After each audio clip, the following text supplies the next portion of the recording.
Agora são 7h40. Voltamos ao noticiário, então, da CPI. Vamos conversar agora com o vice-presidente da comissão, o senador Randolfo Rodrigues. Senador, boa noite. Bem-vindo de volta aqui ao Expresso CNN. Mona Lisa falando. O senhor me ouve bem? Ouço bem, alto e claro, Mona Lisa. Boa noite a você, boa noite a todos os telespectadores da CNN. Muito obrigada, senador. Já de cara, eu sei que o senhor tem um compromisso, prometemos manter aqui o nosso relógio atento para dar tchau para o senhor, apesar de não querer na hora marcada, tá? Fique tranquilo. Senador, posso ir direto, papo reto? Eu gosto de conversar assim, pode ser? Por favor. Então vamos lá. Por favor. Tirar do relatório os crimes de homicídio e genocídio atribuídos ao presidente Jair Bolsonaro foi um recuo estratégico, apesar de durante a CPI a gente vê várias vezes o presidente, a gente viu várias vezes o presidente ser chamado de genocida pelos senhores, inclusive, senador? Olha, um relatório, Mona Lisa, que ao final aponta crimes ao senhor presidente da República, que resultará em 84 anos de prisão, no mínimo, não pode, eu acho que no meu entender, ser tratado como recuo. O que houve foi, sobretudo, uma análise de natureza técnica, em primeiro lugar, e, segundo, natureza política. Não adianta um relatório que contenha tantos quantos crimes forem necessários se não tivermos os 7 votos necessários para aprovação. Então, tem uma natureza política, mas teve também uma natureza técnica. Eu vou dar um exemplo concreto. O crime de homicídio, homicídio qualificado por motivo torpe. Este crime iria comprometer a caracterização do segundo crime, que é o crime de epidemia com resultado morte. O crime de epidemia com resultado morte leva a uma pena de até 30 anos de prisão. Se nós colocássemos, como está no texto, que o homicídio qualificado por motivo torpe era em decorrência do presidente da República ter causado o crime de epidemia, nós iríamos enfraquecer o crime de epidemia. E, com isso, íamos trocar o certo pelo duvidoso. Então, em relação ao crime de homicídio, nós optamos pela pena mais agravante, o crime de epidemia com resultado morte, que dá no limite até 30 anos de prisão, só nesse crime, sem embargo dos outros 9. Em relação ao crime de genocídio, tem uma questão política, mas também não teve prejuízo. Está apontado no relatório os crimes contra a humanidade perpetrados pelo presidente da República, sobretudo no que diz em relação às populações indígenas, e que fatalmente, caso, o que eu não quero que ocorra, as instituições judiciárias brasileiras fracassem, levará o presidente, inevitavelmente, ao Tribunal Penal Internacional. Sim, senador, vamos então já colocar todos os nossos analistas na conversa também. Caio Junqueira, chega, por favor. Caio, boa noite. Boa noite, Mona Lisa. Boa noite, senador Randolfo. Minha pergunta... Boa noite, Caio. Boa noite. Senador, de hoje, dessa leitura até a votação, podem haver emendas, né? Devem haver emendas, pelo que tem se apurado. O que deve ser acrescentado ao relatório final que vai ser aprovado e que vai ser da CPI neste prazo de uma semana? Eu te antecipo, Caio, que deverá ser ampliado o rol de indiciados.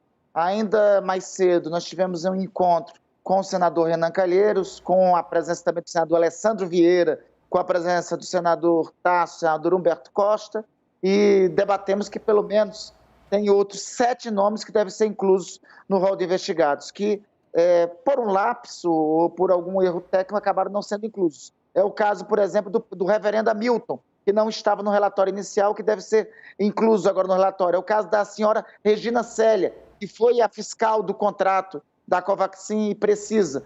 E é o caso, por exemplo, do senhor Hélio Angotti e de outros nomes que estavam ausentes do relatório final e devem ser inclusos. Então, eu antecipo para vocês que o relatório final deve ampliar. Hoje estamos com 70 nomes, 68 pessoas físicas e 2 pessoas jurídicas. Nós devemos elevar esse número para 77. Senador, agora quem participa é a Renata Agostini. Renata, boa noite, minha querida, bem-vinda. Por favor, chega também. Senador, boa noite. Uma preocupação de vocês do grupo majoritário, que inclusive foi pontuada pelo senador Renan Calheiros no final da fala dele, é os próximos passos, né? As investigações que tem de seguir no Ministério Público, na Procuradoria-Geral da República. Ele fez ali um chamado para que a população também ficasse vigilante, basicamente. Procuradoria-Geral da República, o G7 já tinha visto ali com desconfiança que o assunto possa prosperar. Como está a estratégia nesse momento em relação à PGR? Lá atrás havia algumas discussões também com a OAB, queria que o senhor nos atualizasse sobre isso. Bem, Renata, nós estamos preparando uma agenda pós-aprovação do relatório. O relatório deverá ser apreciado, não é essa nossa expectativa, e votado favoravelmente na terça-feira, dia 26. Já estamos requisitando para no dia seguinte, dia 27, o senhor Procurador-Geral da República possa nos receber para que façamos diretamente a ele a entrega do relatório. A partir do dia 27, este campo majoritário que dirigiu a Comissão Parlamentar de Inquérito até agora se tornará um observatório da pandemia e passará a atuar desta forma, acompanhando os desdobramentos e resultados do relatório.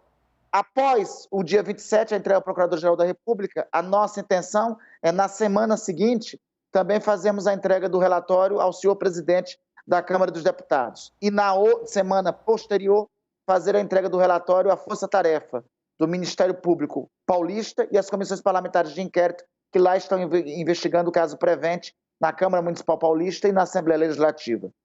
Em caso de omissão do Procurador-Geral da República, em caso de omissão do Ministério Público, existe um remédio previsto no Código de Processo Penal. É a ação penal subsidiária da pública, que ocorre para exatamente os casos de desídia das autoridades do Ministério Público. Nós também iremos articular, a partir desses observatórios, a parte legítima para fazer a apresentação de eventuais ações penais subsidiárias da pública, tanto ao Ministério Público, se ocorrer a omissão, tanto ao Procurador-Geral da República, se a omissão ocorrer.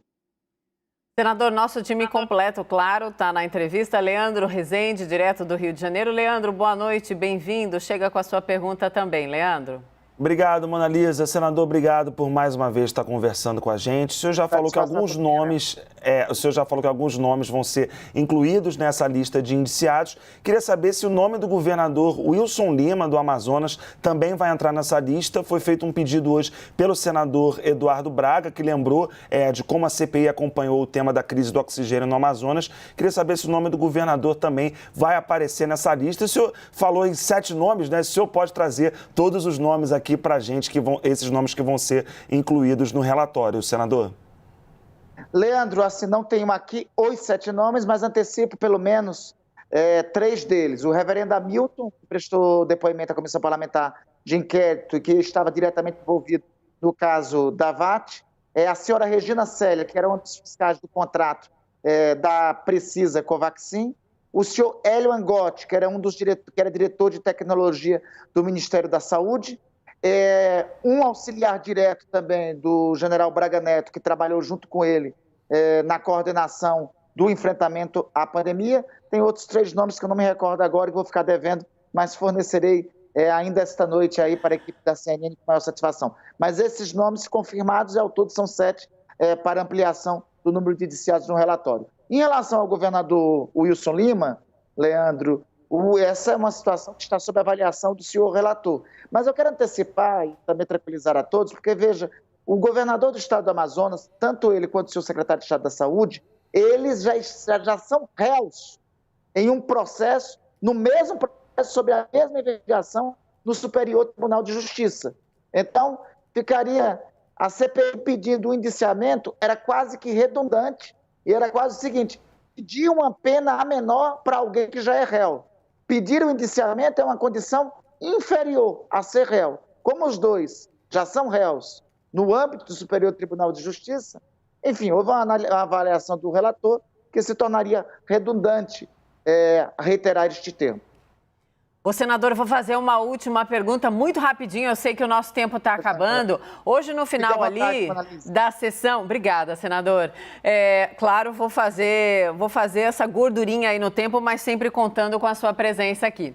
Mas eu não tenho como não fazer a pergunta. No final ali da sessão, o senador Renan Calheiros pediu desculpas para os pares pelos eventuais, vamos dizer assim, excessos, mas fez quase que uma declaração de amor político ao senhor, pela parceria, quando o senhor foi lá, segurou, não deixou ele brigar com o senador Jorginho, pelas deferências que o senhor fez ali na composição do grupo majoritário, né, da CPI. A CPI provocou isso também, união de pessoas, de quadros políticos inimagináveis que continuam ou não, senador? Mona Lisa, muito se falava, antes da Comissão Parlamentar de Inquérito, que era necessária a constituição de uma frente ampla para enfrentar os desafios do tempo atual. Essa frente ampla nunca se concretizou, os partidos políticos fracassaram da constituição dessa frente ampla, ninguém, em nenhum momento, colocou as suas vicissitudes individuais, as suas diferenças particulares de lado e colocou acima do momento que o Brasil estava vivendo.